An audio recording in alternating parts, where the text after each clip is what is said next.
Hey guys, welcome to the video. We are already on part 6 in this series on how to budget, and if this is the first video that you are watching in the series, I do recommend that you go back and check out the other ones because they are in order, and if you watch the entire series, it will take you all the way from setting up your initial budget to paying off debt and building your savings accounts. So definitely check those out if you have a minute. I will put the links to the other 5 videos in the cards and in the description down below. I especially hope you had a chance to check out the last video that I did with Gabe Cox because she gave us over 40 different ideas for how to increase our income. Now, since it was more of a collaboration style video, I didn't mention this in the video, but I wanted to show you guys now. I do have in the workbook a worksheet to keep track of which jobs you are using to increase your income and the amounts that you are increasing your income by every month. And then you can easily total up and see your total increased income for the month. And that will be really helpful as we get into today's video about paying off our debt. So I will pop this page, I think, up on the screen so that you can see how this looks if you want to put this into a notebook or whatever you are using and just keep track of your increased income that way. But for this specific video today, we will be using from the Money Mastery Workbook, the Total Debt Calculator page, and also the Debt Payoff Tracker. So if you are using a notebook, you can create your own. Again, I will probably pop up what this looks like on the screen so that you can take down the information that you need and write it in your notebook if that's how you're choosing to do this. But if you would like your templates to look like mine, a link to the Money Mastery Workbook will be in the description down below. Okay, let's go ahead and get started. So the first thing that you'll want to do is take the total debt calculator. And you want to write down a description of whatever it is. So if this is a credit card debt, just write down credit card and maybe also write down which credit card it is if you have more than one. And then you want to write down the amount left on the principal. Now, this isn't the total amount left on the loan with the amortization schedule and all of that. This is just the principal amount left. And that is important because the full amount that is left on the loan is what you will pay, including all of the interest, if you choose to pay off the loan for the full term of the loan. So if it is a 30-year loan and it takes you 30 years to pay it off, then you will pay the full amount. But if you are paying off your debt early, which is what I hope you will be doing if you are watching this video, then you will mainly be concerned with the principal amount left. Now, you will still be paying on interest for the amount of time that we're paying off the loan for, but it won't be the full amount of the interest. I hope that makes sense. If it doesn't, ask in the comments down below and I'll see if I can explain that a little bit better. But the principal amount is what we need to know to be able to pay off this debt early. Now, one thing that you may also want to track on this sheet is some loans do have an early payoff fee. And that is just an additional fee that you have to pay when you are paying off the loan early. Now, the reason that banks put these fees on some of their loans is because they make a lot more money off of you when you pay for the full life of the loan. That's how they make their money, is off of the interest. So they don't particularly like it when you pay off your debt early. But in most cases, it is still way better to pay off that loan early. The only exception may be if you are within a month or two, or maybe even a year, it may make more sense to go ahead and just pay off the loan. But you can do some research and see if there is an early payoff fee for each of the loans that you're putting down. So we said the first thing that is on our list is a credit card payment or a credit card debt. Let's say the next one is a car payment. We would write down car loan. Amount left on the principal would be however much you have left. And then you can also keep track here of if there are any early payoff fees. Now, one thing to keep in mind here is you can actually ask upfront if there would be any payoff fees when you are taking out the loan.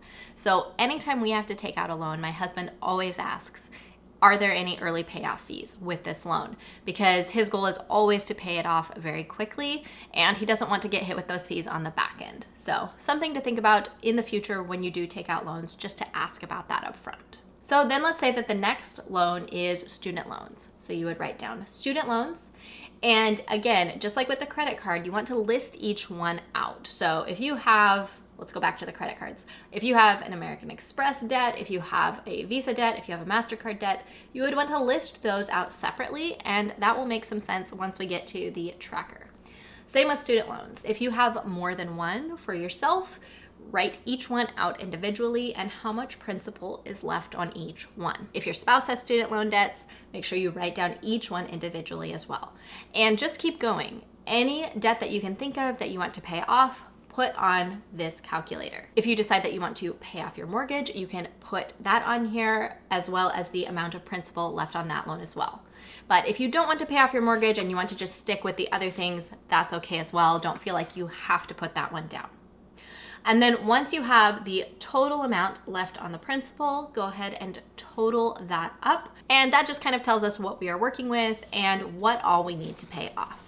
Now, the next thing that I need you to remember when you are paying off debt is you want to continue to make all of your minimum payments. Things won't go well if you stop making your minimum payments. It will affect your credit score and you'll have a lot of people that are angry with you. So make sure as you are putting all of this information in that you are paying attention to the monthly payments and making sure that all of those are getting paid each and every month, even as you start to pay down the debts. The next thing that you'll want to do is organize your debt by the dollar amount left on the principal. Now, this part can seem a little bit counterintuitive. Sometimes it might seem like it makes more sense to pay down the one with the highest interest or maybe the one that is the highest debt. But if you start with the smallest amount left on the principal, it will enable you to pay off all of your debt much more quickly. So on the debt payoff tracker here, again, this is in the workbook if you have that, or you can make your own on a notebook paper. Hopefully you are using a budgeting notebook so that all of your information is in one place. It just makes it a lot easier. But here I have on one page 4 different debts. So the first one, I would choose whichever debt is the smallest dollar amount. Let's say that my credit card debt is $500 that I have left on the loan. So I'm going to put $500 on the principal to pay off. And next to debt 1, I will go ahead and put American Express credit card debt, or whichever one it is. Then I'm also going to put the monthly payment here. And this is important because that's also going to be taken out of our budget every single month. Then maybe the next debt is another credit card. So let's put MasterCard debt on that one. Maybe I have $750 left to put on the principal, and maybe I have a monthly payment of $75. I don't know. I'm just making up numbers here. Maybe the next debt is a car loan. So go ahead and put car loan, the amount left on the principal. Maybe it's $5,000 and our monthly payment on that one is $750. Then let's say we have a school loan. So we're going to put school loan, and be specific if you have more than one here. So if it's just one for you and one for your significant other, write down who it's for. Or if you have more than one, write down the amount, write down who the loan is through. Any information that you have will make this easier as you start to pay off your loan. And again, write down that monthly payment. Then you want to just keep going, however many you have. And I have on here 8 different debts that you'll be paying off. If you have more than that, just print off more of these pages and cross it out and write in which debt number that it is. But it's important to know from the get-go how many debts you have that you'll be paying off. That way you know when you are completely done and you can really celebrate paying off your loans. All right, so now we need to do a little bit of math and a little bit of thinking back to some previous videos. We talked about decreasing your flexible expenses in a recent video. I will pop that in the cards and in the description down below. And what I want you to do is find this number, this total decreased monthly expenses number. And you are going to add that to your total increase of your income. And this is the monthly amounts. Now, the two of these together is how much extra that you have that aren't going to any of your expenses at the moment. And you are going to take that number and you are going to start making extra payments, but only on the very first debt that you have. So I think we said it was $500 left on the principal to pay off. So we would put an extra payment of $250 and the amount left then would be $250. So the next month, because we're also making the monthly payments here, you are going to probably have less than $250 to pay off, depending on where you're at in your loan. Sometimes in your loan, you're only paying on interest, so it may still be $250. But depending on where you're at, you may have a little bit less then $250. Whatever it is, if it's $250 that you need to pay off, you're just going to put all $250 here, pay it off, you now have $0. If it's a little bit less, you're going to use everything that you need to pay it off, and then any extra you're going to put towards an extra payment on debt number 2. Now, something to keep in mind here is you want to make sure you are making principal-only payments. Because if you just write a second check and send it off to your bank, they'll say, well, thank you very much for paying on all of this interest, and it won't actually pay down your principal very much at all. So you want to make sure if you're writing out a check or if you go into your bank, you say, this is a principal-only payment, and then they have to apply the full amount to the principal. Now, once this first debt is paid off, we are going to move on to debt number 2. And since we were still doing our monthly payment here, we're also going to take this monthly payment and we're going to add that to the decreased monthly expenses amount and the increased income amount. And now, so I can't remember what I said for the monthly payment on that one. Maybe it was $50. And we had $250 from the other. So now we have $300 that we are going to add as extra payments every month towards principal only to debt number 2. And we're going to do the exact same thing. Whatever the principal amount to pay off is, we are going to apply that extra payment to that principal. And then we are going to subtract the extra payment from the principal and get the amount left. Then the next month, same thing. We will apply the extra payment to that principal, figure out how much will be left after that. And you just continue doing that until debt number 2 is paid off. Now, once debt number 2 is paid off, you're going to take the minimum payment from debt number 1. You're going to take the minimum payment from debt number 2. You're going to take that increased income amount, and you're going to take the decreased expenses amount. And you're going to apply all of that to debt number 3 as extra payments on the principal. So I think you're probably starting to see a pattern here, but every time you pay off one of your debts, you're going to take that minimum payment, add it to the extra, and apply all of that to the next one. So that's actually why you start with the smallest dollar amount, because then it will enable you to get that extra amount even more quickly.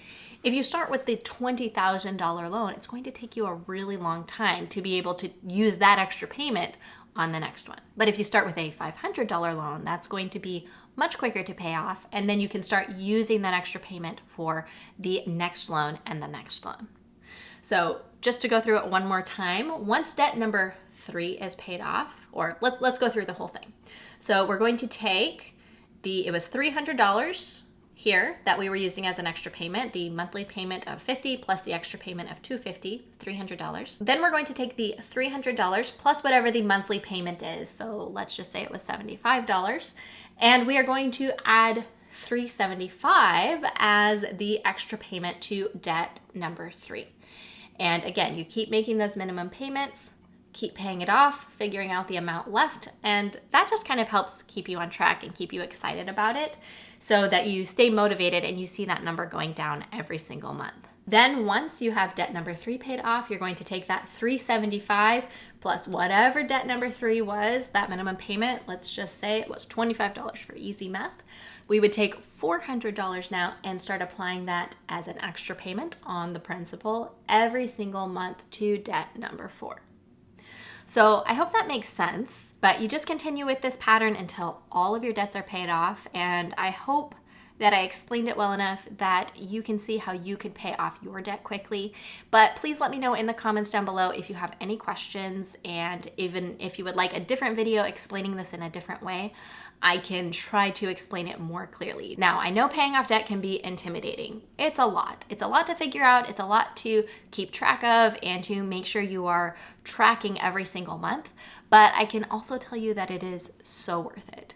Even though it seems like it's going to take a little while, even though it's not easy cutting down on your expenses and increasing your income, it is so worth it. Even if you feel like your friends are all having more fun than you are because you're having to be really strict with your budget, you will be so glad that you did it. And this is honestly the number one reason that I've been able to stay home with my kids from the time that they were born.